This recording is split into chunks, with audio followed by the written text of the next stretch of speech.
नमस्कार दोस्तों, आज की खबरों में हम देखेंगे कि सरकार आम आदमी, किसान और स्टूडेंट्स के लिए कौन सी नई स्कीम लेकर आई है। तो चलिए सबसे पहले आज की ताजा खबर देख लेते हैं। सबसे पहली खबर नेपाल की बाढ़ और बिहार उत्तर प्रदेश में जारी अलर्ट से जुड़ी है। नेपाल में अचानक आई बाढ़ के बाद केंद्र सरकार ने बिहार और उत्तर प्रदेश के मुख्यमंत्रियों से बात की है और एनडीआरएफ की टीमों को तैयार रखा गया है, क्योंकि नेपाल से आने वाली नदियों का पानी बढ़ने पर बिहार और यूपी के नदी किनारे बसे गाँवों को खतरा हो सकता है। अगली खबर बाढ़ से परेशान नेपाल के लिए भारत की मदद से जुड़ी है। भारत ने नेपाल को 10 टन राहत का सामान और जरूरी दवाएं भेजी है। इससे बेघर परिवार और बचाव शिविर में रह रहे लोगों को खाना, दवा और दूसरी जरूरी चीजें पहुंचाई जा सकेगी। अब खबर प्याज की बढ़ती कीमतों से जुड़ी देखते हैं। सरकार ने कहा है कि जरूरत वाले शहरों और राज्यों में सरकारी भंडार से प्याज भेजा जाएगा। बाजार में प्याज की सप्लाई बढ़ने से उसके दाम को काबू करने की प्लानिंग चल रही है। प्रधानमंत्री मोदी और नेपाल के मुख्यमंत्री के बीच बातचीत हुई। प्रधानमंत्री नरेंद्र मोदी ने नेपाल के मुख्यमंत्री से फोन पर बात की और बाढ़ में हुए नुकसान पर दुख जताया और भारत की तरफ से मदद देने का भरोसा दिया है। तिब्बतीय सीमा के पास अचानक आई बाढ़ के कारण कई बस्तियां और 13 बिजली परियोजनाएं प्रभावित हुई है। बिजली परियोजनाओं को नुकसान होने से वहां बिजली की सप्लाई और आम आदमियों का जीवन प्रभावित हो गया है। अगली खबर तेलंगाना में हुई बस हादसे की है। सूर्यापेट जिले में हुए हादसे में 6 यात्रियों की मृत्यु हो गई और करीब 20 लोग घायल हो गए। ऐसे हादसे सड़क सुरक्षा, बसों की जांच और ड्राइवरों की सावधानी पर गंभीर सवाल खड़े कर सकती है। अब खबर गाँवों के पशुपालकों और चरागाहों से जुड़ी है। भारत ने कहा है कि खराब हो चुके चरागाहों और दोबारा हरा भरा बनाने के लिए उन पर विचार करना चाहिए। अच्छे चारागाह मिलने से पशुओं के लिए चारा बढ़ेगा और पशुपालकों का खर्च कम हो सकेगा। अगली खबर छोटे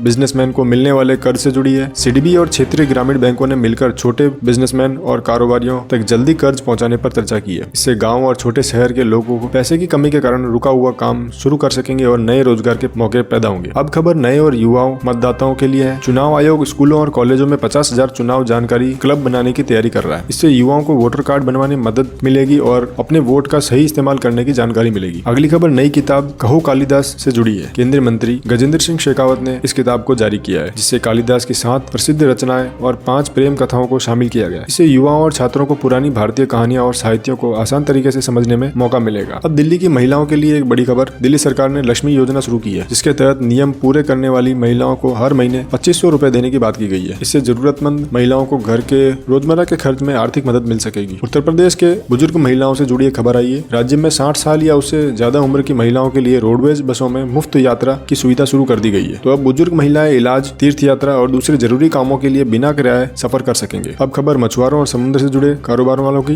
भारत और सेशल्स ने मछली पालन, समुद्री कारोबार और एआई और तकनीक से जुड़े क्षेत्रों में मिलकर काम करने की बात कही है। इससे मछली पालन के नए तरीके और समुद्र से जुड़े लोगों की कमाई बढ़ सकेगी। अगली खबर भारत में बन रहे सेमीकंडक्टर यानी इलेक्ट्रॉनिक चिप उद्योग से जुड़ी है। देश में चिप का डिजाइन बनाने से लेकर उसका उत्पादन करने तक का पूरा काम बढ़ाया जा रहा है। मोबाइल, कंप्यूटर, गाड़ियों में लगने वाली चिप देश में बनने से आयात पर खर्च कम होगा और युवाओं को नई नौकरियां मिल पाएगी। अब खबर प्रधानमंत्री के युवाओं से होने वाले संवाद की है। प्रधानमंत्री नरेंद्र मोदी 27 अगस्त को वीडियो कॉन्फ्रेंस के जरिए युवाओं से खेल और विकास से जुड़ी परियोजनाओं पर बात करेंगे। युवाओं को अपनी बात रखने और देश के विकास में अपनी भूमिका समझने का मौका मिलेगा। अगली खबर मदर टेरेसा के जीवन और सेवा से जुड़ी है। मदर टेरेसा ने गरीब, बीमार और बेसहारा लोगों की मदद में अपना जीवन लगा दिया था। हम हमें जरूरतमंद लोगों की मदद करने और इंसानियत के साथ देने की सीख देती है। अगली खबर भारत और जापान के बीच नई तकनीक पर बढ़ते काम की है। दोनों देश सेमीकंडक्टर चिप और आर्टिफिशियल इंटेलिजेंस यानी एआई के क्षेत्र में निवेश और मिलकर काम करने जा रही है। इससे भारत में नई फैक्ट्रियां लग सकती है और तकनीकी पढ़ाई करने वाले युवाओं के लिए नौकरियां बढ़ सकती है। अगली खबर देश में बढ़ रहे मौसम से होने वाले फ्लू की है। स्वास्थ्य विभाग फ्लू के मामले पर नजर रख रहा है और लोगों से बिना वजह घबराने के लिए सावधानी रखने को कह रहा है। तेज बुखार, खांसी या सांस लेने में दिक्कत होने पर समय पर डॉक्टर की सलाह लेने से बीमारी को गंभीरता तक पहुंचने में रोका जा सकता है। अब भारत और अर्जेंटीना के बीच बढ़ते कारोबार की खबर। भारत अर्जेंटीना के 5 बड़े व्यापारिक साथियों में शामिल हो गया है। दोनों देशों के बीच कारोबार लगातार बढ़ रहा है। खेती, खाद्य तेल, दवा और दूसरे बिजनेस को नए बाजार मिलने से रोजगार बढ़ रहा है। अगली खबर ईद ए मिलाद उन नबी से जुड़ी है। इस मौके पर देश के कई नेताओं और संस्थाओं ने लोगों को बधाई देते हुए त्योहार को मिलजुल कर मनाया। अगली खबर ओणम के त्योहार से जुड़ी है। केरल सहित देश के अलग अलग हिस्सों में ओणम का त्योहार खुशी और पारंपरिक तरीके से मनाया गया। यह अच्छी फसल, खुशहाली और समाज में मिलजुल कर रहने का संदेश देता है। अगली खबर देश के अंदरूनी सुरक्षा से जुड़ी है। केंद्र सरकार ने अपराध, आतंकवाद और इंटरनेट से होने वाले खतरों से निपटने के लिए सुरक्षा व्यवस्था मजबूत करने की बात कही है। मजबूत सुरक्षा से आम लोगों, सरकारी सेवाओं, बैंकिंग और जरूरी ऑनलाइन जानकारी को सुरक्षित रखा जा सकेगा। अब गाँवों के लिए शुरू किए गए मिशन समृद्ध गाँव की खबर है। इस मिशन का उद्देश्य गाँवों में गरीबी कम करना, स्थानीय काम बढ़ाना और परिवार की कमाई बेहतर करना है, क्योंकि खेती, छोटे कारोबार और सरकारी योजनाओं को जोड़कर गाँव के लोगों को अपने इलाके में ही रोजगार मिल सकेगा। भारत और चीन के बीच सीमा को लेकर हुई बातचीत। दोनों देशों के अधिकारियों ने सीमा पर शांति बनाए रखने और पुराने विवाद को बातचीत से सुलझाने पर चर्चा की है। सीमा पर तनाव कम होने से सैनिकों की सुरक्षा बढ़ेगी और दोनों देशों के रिश्तों में सुधार होगा। अगली खबर देश की रक्षा से जुड़ी है। केंद्र सरकार ने DRDO की बनाई मिसाल तकनीक भारतीय रक्षा कंपनियों को देने की मंजूरी दी है। इससे रक्षा का सामान भारत में ज्यादा बनेगा, विदेशों पर निर्भरता कम होगी और तकनीकी क्षेत्र में रोजगार के नए मौके बढ़ेंगे। तो दोस्तों ये थी अब तक की अहम खबरें एकदम आसान भाषा में। अगर आपको वीडियो अच्छा लगा हो तो इसे लाइक कर दें और चैनल को सब्सक्राइब कर लें ताकि आपको रोज ऐसी वीडियो मिल सके। कल फिर मिलते हैं इसी समय, तब तक के लिए जय हिंद।